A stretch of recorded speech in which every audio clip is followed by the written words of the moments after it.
Greetings to all the viewers. I am Hu-Perfectre. Hope the state of the country is not affecting us negatively because the APC, PDP, and Labour Party members and all the citizens are mindful of the same rate. Today we have a lot on our table to discuss. But before that, let's welcome a renowned educator, Professor Emmanuel James. Thank you for having me. Prof. Majorly, looking at the activities of Hu-Perfectre Educational Foundation today and the general discourse. Hope you're ready for us, Prof. Sure, I'll try to do justice to your questions. We're going to have a correspondent and an eyewitness that will help us understand today's activities in Hu-Perfectre Educational Foundation. But before we take a break to follow up Hu-Perfectre Educational Foundation live on the graduation program today, let's quickly ask Prof. his view on Miss Mesioma Georgia Forgery Act.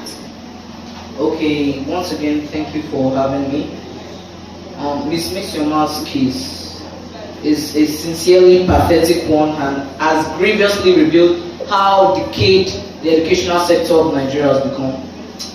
She did well by agreeing to the fact that she actually altered her JAMB scores to 362, but the question that every citizen and every educator should ask is that how and where did she learn this skill of score alteration?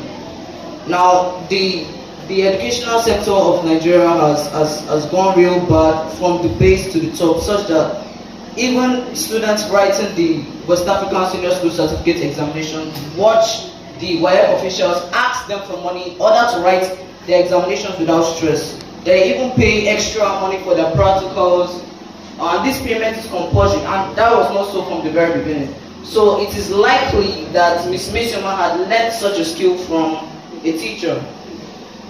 The act or the skill is condemnable and should not be given any form of credit, but only possible in a decent society. We find ourselves in a society where even our leaders have forged or they are certified ways in one way or the other. So it is likely that Ms. Mesioma had learned such a skill from her teachers.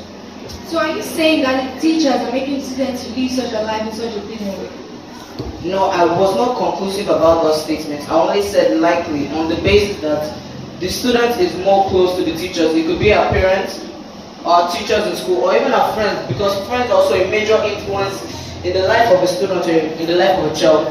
But on the other hand, looking at the decayed educational sector of Nigeria, I would not completely say it's the teachers, though they have their own part to play.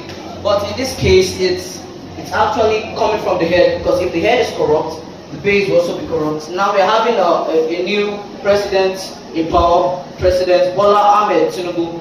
My advice for him is that he should look for ways on how to cleanse this sector. That is, if he can actually figure out how decayed the educational sector of Nigeria has become. Thank you. So, Prof, you just said there's a need to fix the Nigerian education. Yes, I But do. the current president, His Excellency Bola Ahmed Tinubu, is alleged to have a fake certificate. So how does he go about fixing our Nigerian systems? Okay, thank you for that question. And I think what you just said, alleged. That's remained an allegation and has not yet been proven by a competent court.